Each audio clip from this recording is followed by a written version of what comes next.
Okay, so to note, we want to spray WD-40 in all the cylinders, right? And every time you do it, so each time that you do a compression test on a different cylinder, spray some WD-40 in all the cylinders just to make sure that they're lubricated. Okay, we got two compression test kits. I've got the Harbor Freight compression test kit, and then I've got the Quicksilver test kit, the compression tester. And just went ahead, pulled the box. There's the number, 91-29287. And I was gonna do a little video on making one of these. And this is just, I use this to, when I'm doing a compression check. And I've got a V6 out there, so I need to kind of make a couple of these. This would be like for a 4-cylinder. And basically I've got, you know, I've got some wire here. It's good thick wire, which is kind of what you want. And then, you know, it's just super simple. I'll just measure out this and, you know, cut some lengths about the same. I only need, you know, so one of those, and just kind of measure these out.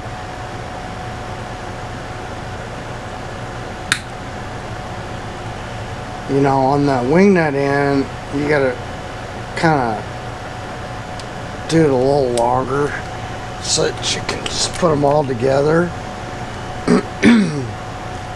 So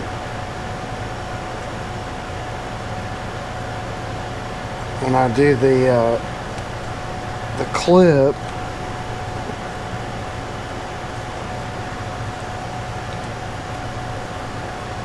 I can tie them all together.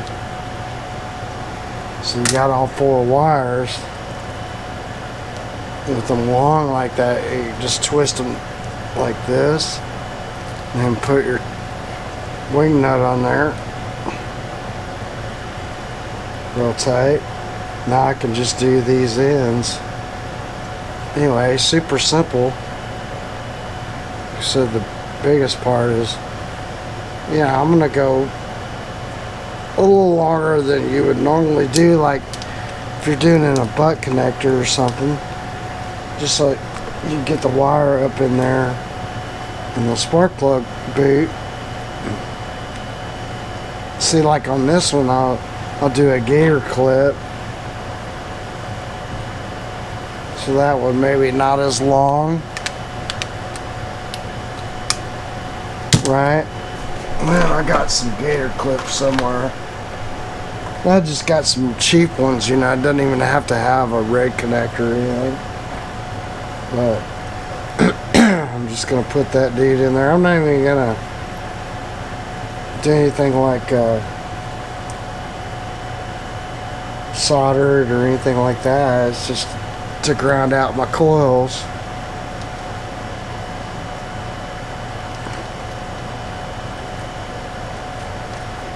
And now that's made up. And then when I'm done, just want to check it, you know, make sure it's good. So I'll just put this on continuity, just lay that up there, and then, you know, you just test it first. Hear it, and I just test all 3 leads and make sure they're good. So I'm gonna go ahead and make one more of these, and then I'll take out the spark plugs. Makes it easier to turn over the engine. I'll put these on and put them in the spark plug holders. Put this in the engine ground, and then you spray a little bit of WD-40 in each one of the cylinders, just so it's got some lubrication. But first, I'm gonna run it out of fuel. I'm gonna completely have no fuel in the system, and I'm gonna disconnect the fuel line, start the engine, see if I run any fuel out because I don't want it to fire. You know, because we don't want to spark or anything like that. And then I'm going to take my little short compression gauge that I have, and I'm going to put it on one cylinder, and then I've got a Harbor Freight compression gauge, and we can compare the two and see, you know, like I can put one on one cylinder on like the number one, say over here, and then put the Harbor Freight one over here and see what we get, and then we can like swap them and see how far off the Harbor Freight one is. Okay, so we're gonna pull our fuel line because I don't want any fuel in the system when I do my compression test, and that'll be good. You won't pump anything up. I'm gonna turn on the water, and then I'm just gonna run it out of gas.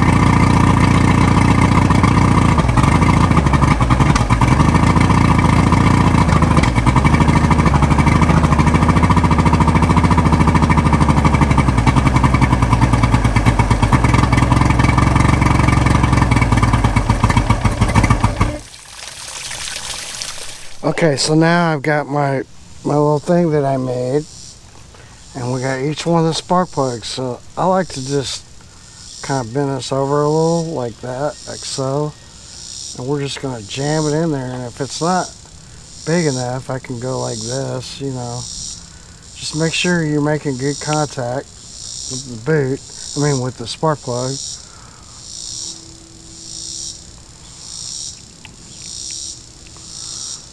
And, you know, just remember, this thing was at 30 thousandths of a gap is enough for it to spark. So as long as you get that in there and make contact, or even close to contact, it's gonna ground it out. So then we're just gonna take our lead, and we're gonna find a good ground, like right there.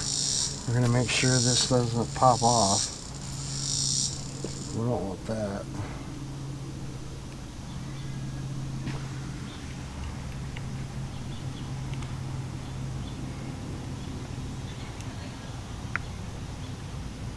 Alright, so now we're good.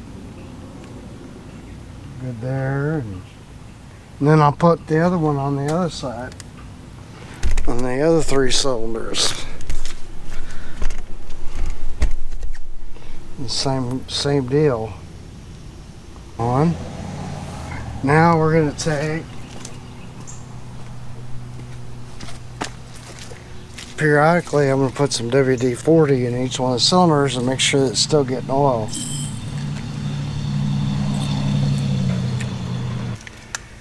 And now I'm going to get my compression gauges. Okay, so I've got this Pittsburgh compression test kit, which I got from Harbor Freight. It's got a gauge with like a quick disconnect, right? So the hose goes obviously right here, and it is tight. And then you got different fittings for different spark plugs, and it just goes on here. Well, the problem with these style is that the cylinder compresses, right? Then it's going to go through this hose all the way up to the gauge. So through this hose all the way up to the gauge. So that means the cylinder's displaced its compression, right? And so you're going to go beyond that. And this is also rubber. So this is possibly going to expand, and then you have this much area that you've displaced. So if you coil this thing up, you see it's quite a bit. Like the Quicksilver doesn't have that. So I'm curious to see what difference we have in readings. And the other thing that's very, this had a little pressure on it. To me, you know, like, I mean, this is, in the past, I thought gave me weird readings. So I want to test my theory to see just how far off the gauge really is, or the test is, because I know this is going to be very accurate. And so I'm going to get that set up. I'll put this in the number 1 cylinder, and then maybe I'll put this in the number 2, and then we'll do a compression test, take them out, write the numbers down, and like we can swap them, and then we can see what gauge does where. I tell you, this is a little bit more difficult to get tight, and you know, obviously you don't want to switch, you don't want to you know, strip out of your threads or anything like that. So I like to put, you know, this in first, or you can do the whole line, but I got a couple of wrenches to tighten them down with.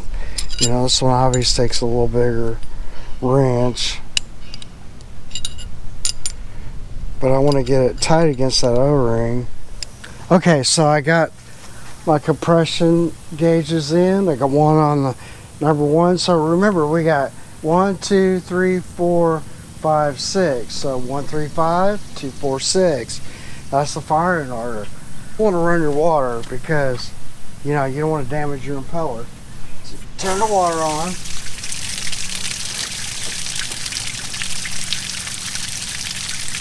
And just turn the key a few times.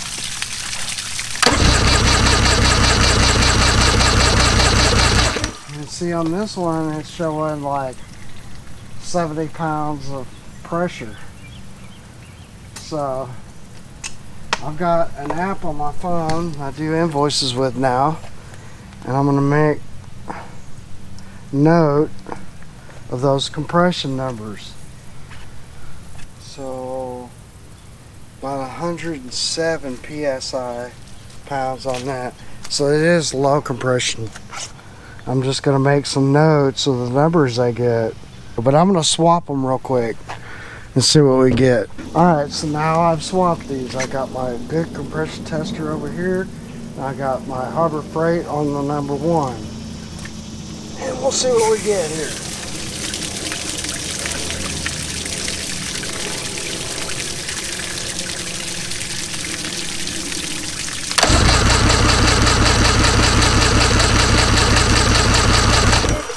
Alright,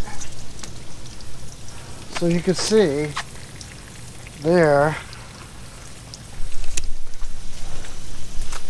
we got 110 before on number 1, right? And this is only showing, well, it's 70, not even 80 pounds of pressure on it. So this is junk. These don't work, man. Right at about 100 psi. It's 100 pounds of compression on this cylinder. So we got 100 pounds of pressure on this. They had written here 90, but obviously their number's wrong. So you got 100. So far we're in range that it will run, but it is a low compression engine. So now I'll just do that 5 more times. With this one, I'll put it in my number 3 cylinder. And you know, we won't even hook up the Harbor Freight one. So we can see what that cylinder is. So there you go. We got 108 on number 1, 100 on number 2, 104 on 3, 102 on 4, 102 on 5, and 106 on number 6. There's the numbers. Okay, we got 2 compression test kits. I've got the Harbor Freight compression test kit, and then I've got the Quicksilver test kit, the compression tester. The compression on this was quite a bit off, because on the number 2 we got 100, but it only showed about 70 or 80. And then when we swapped and I had the Harbor Freight on the number 1, we only got I have to go back and look at the video, but I think it was like 80 or 90, whereas we got 108 the first time we did it. So quite a bit off. This compression tester is way better. It's more accurate, and so this is a low compression engine. Should be, I don't know, over 120. So the problem that's having is the fuel pump, and I think I've got the okay to go ahead and replace the fuel pump. It's a VRO, so it's an oiler and a fuel pump. So I'm going to replace that because it can't keep up with the fuel, and probably replace the filter. So that's that. I'm going to put the spark plugs back in, and I'm done with my compression test. So hope this helps somebody, and if not, you know, comment, subscribe, all that stuff, and hope everybody has a great week.